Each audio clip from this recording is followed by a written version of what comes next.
আমি একটু শুরুতে যেতে চাই হান্নান মাসুদ আপনার কাছে। আমরা আপনার পরিচয়টা ঠিক একটু আগে জানতে চাই।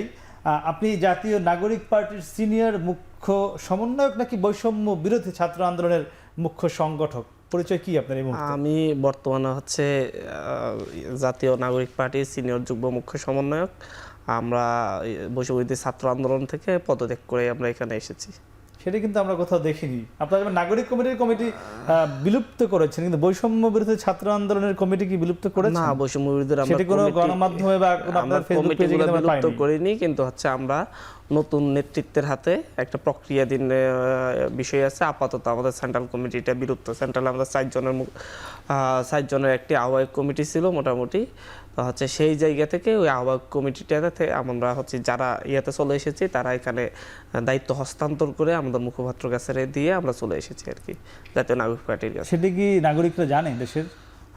সেটা আমাদের হয়তো স্পষ্ট করা হয়নি, কিন্তু আমরা আগ থেকেই বলেছি বারবার যে হচ্ছে আমরা যখন পলিটিক্যাল পার্টিতে যাব, আমরা বৈষম্য বিরোধী ছাত্র আন্দোলন থেকে আমরা পদত্যাগ করেই যাব। এটা আগ থেকে বলে রাখা হয়েছে, কিন্তু হয়তো আমরা গণমাধ্যমে বিষয়টা আসেনি আর কি। জি, তার মানে আপনারা এখন দুটি সংগঠনের দায়িত্বেই রয়েছেন, যেহেতু গণমাধ্যমে আসেনি বা মানুষ জানে না। ইশরাক ভাই, আমরা একটা মূল আলোচনা যেতে চাই, আপনার মাধ্যমে আমরা যেতে চাই।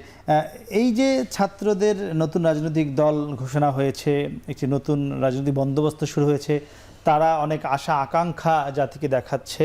সেখানে এই মুহূর্তে বাংলাদেশের সবচেয়ে বড় দল বিএনপির প্রতিনিধিও গিয়েছিলেন, জামাতের প্রতিনিধিও গিয়েছিলেন।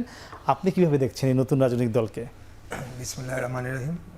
প্রথমেই আমি উপস্থিত আজকের দুজন সহ আলোচক সহ সবাইকে ধন্যবাদ জানিয়ে আমার বক্তব্য শুরু করছি। আমি খুব ইতিবাচকভাবে বিষয়টি দেখছি এবং শুরু থেকেই আমি অত্যন্ত ইতিবাচক ছিলাম।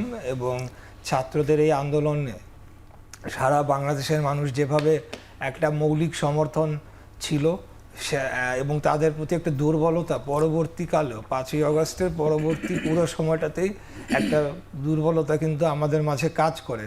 কারণ যেহেতু তারা অন্তিম মুহূর্তে যে ঝুঁকি নিয়েছে, জীবন ঝুঁকি নিয়ে এই স্বৈরাচার পতন করে আমাদের দেশকে মুক্ত করেছে, আমাদের জাতিকে মুক্ত করেছে, সেই বিষয়টি আমার মনে হয় যে তাদের প্রতি একটা দুর্বলতা আমাদের সবসময় থাকবে। এটা আউটসাইড অফ পলিটিক্স।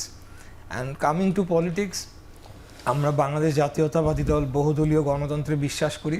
আমরা বিশ্বাস করি যে যত বেশি গণতান্ত্রিক প্রক্রিয়ার মধ্য দিয়ে দল আরও পার্টিসিপেট করবে, বিশেষ করে বৈষম্য বিরোধী ছাত্র আন্দোলন থেকে উঠে আসা একটি নতুন দল যদি এস্টাবলিশ হতে পারে, তাহলে আমার মনে হয় যে জাতিকে আগামী দিনে তারা অনেক কিছু দিতে পারবে, এবং এটা আমি বিশ্বাস করি এবং প্রত্যাশাও করি তাদের থেকে। ডক্টর রেজাউল করিম, আপনার কাছে জানতে চাইবো যে আমরা এই বৈষম্য বিরোধী ছাত্র আন্দোলন, সেটি পরবর্তীতে নাগরিক কমিটি বা চূড়ান্তভাবে তারা রাজনৈতিক দল গঠন করলো। এখানে আমরা দেখেছি যে বিশেষ করে আপনাদের ছাত্র সংগঠন ইসলামী ছাত্র শিবিরের অনেকেই আছে, আরও দু একজন থাকবার কথা, তারা হয়তো নিজেরাই থাকেনি, কিন্তু এখন অনেকেই রয়েছে। সেই জায়গা থেকে মানে এই সংখ্যা করেন কিনা যে আপনাদের ভোট কিছুটা হলেও এই নাগরিক পার্টির দিকে চলে যেতে পারে, এমন কোনো সংখ্যার জায়গা আপনি মনে করেন কিনা, সংখ্যা আছেন কিনা? বিসমিল্লাহির রহমানির রহিম। আজকের এখন টিভির সম্মানিত দর্শক শ্রোতা মণ্ডলী এবং আমার সহ দুই আলোচক যারা দেখতে পাচ্ছেন, আমাদেরকে শুনতে পাচ্ছেন, সবাইকে সালাম, আসসালামু আলাইকুম রহমতুল্লাহ।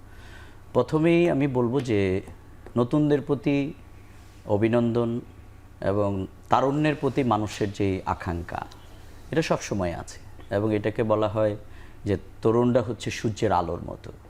এটা সূর্য যেরকম সব কিছুকে আলোকিত করে, আমাদের তরুণ প্রজন্ম সেটাই করবে, সেটাই আমাদের প্রত্যাশা।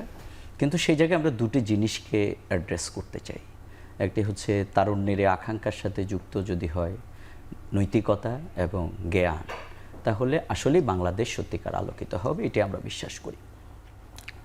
ফ্যাসিবাদ বিরোধী যে আন্দোলন এখানে হয়েছে, আসলে এটা শুরু হয়েছে 2006 সালের 28শে অক্টোবর, অর্থাৎ লগি বৈঠা দিয়ে যে ফ্যাসিবাদী কায়দায় এখানে পল্টনে আমাদের সেই মাসুম শিপনদের হত্যা করা হয়েছে, লাশের উপরে নৃত্য করা হয়েছে। বাংলাদেশ আসলে 28শে অক্টোবরেই কিন্তু তার পথটা হারিয়েছে। তারপরে বিরোধী দল আমাদের আন্দোলন, জুলুম, নির্যাতন, ফাঁসি, খুন, আয়নাগর, এসব কিছুর পথ মারিয়ে আমাদের শেষ পর্বে এসে আমাদের তরুণ প্রজন্ম আমাদেরকে যেটি দেখিয়েছে, এটি আসলে আমাদের আমরা খুবই এর জন্য আমরা এনলাইটেড। আমরা মনে করি আগামী দিনের একটি বাংলাদেশের জন্য এটা খুবই গুরুত্বপূর্ণ, মোর সিগনিফিকেন্ট আই থিঙ্ক। আমাদের আজকের যে আন্দোলন এবং নবগঠিত যেই কমিটি ওনারা করেছেন, এটাকে আমরা অভিনন্দন জানিয়েছি। আমাদের সেক্রেটারি জেনারেল গিয়েছেন সেখানে। দেখুন, এই বৈষম্য বিরোধী যে আন্দোলনটা, এটা কিন্তু কোটা বিরোধী একটা আন্দোলন ছিল, এবং এই প্ল্যাটফর্মের মধ্যে বাংলাদেশের সকল স্টুডেন্ট, পলিটিক্স এবং যারা, আমি মনে করি যারা রাজনীতি করত, তার থেকে বেশি সাধারণ ছাত্ররা ছিল। সুতরাং সেই জায়গা থেকে এই প্ল্যাটফর্মে যারা নেতৃত্ব দিয়েছেন, তারা আজকে নতুন একটা দল গঠন করেছে, এটা আমাদের জন্য খুবই আশার দিক। এবং তারা যদি আমাদের এইখানের যেই সমস্যাগুলো আছে, যেমন আমি মনে করি এখানে নাম্বার 1 প্রবলেম হচ্ছে আমাদের করাপশন, আমাদের নাম্বার 2 প্রবলেম হচ্ছে যে আমাদের এখানে যেই মানে যে দুঃশাসন, এই জায়গাগুলো থেকে যদি নতুন প্রজন্ম বিগত দিনে সকল জুলুম নির্যাতনের পথ পাড়িয়ে, এবং ফ্যাসিবাদ বিরোধী বিশেষ করে শেখ হাসিনার সরকার এখানে তাদের উপরে যে অপারেশনটা চালিয়েছে, হাজার হাজার শহীদ করেছে, আহত করেছে, কিন্তু তারা যে বিকল্প পন্থায় তাদের আন্দোলনটাকে এ পর্যন্ত নিয়ে এসছে, আমরা বিলিভ করতে চাই যে আগামী দিনে তারা বাংলাদেশকে তাদের মেধা এবং নৈতিকতা দিয়ে তারা সে বিকল্প পন্থায় গড়ে তুলবে। আমাদের ভোটের রাজনীতিতে সে আপনাদের নেতিবাচক প্রভাব পড়বে না, কিনা আমরা জামাতে? এটা মনে করি না, যে ভোট ভাগ হবে কিনা? বাংলাদেশের দেখুন, যে খেলাতে যে ভালো করবে সেই তার গোল দিতে পারবে, এটাই স্বাভাবিক। আমরা এই ক্ষেত্রে জনগণকে আমরা ওন করতে চাই, বরং জনগণের জন্য রাজনীতি, সেই জায়গা থেকে যদি তারা ভালো করতে পারে, যারাই ভালো করবে তারাই ক্ষমতায় আসুক, সেটাই আমাদের আব্দুল হান্নান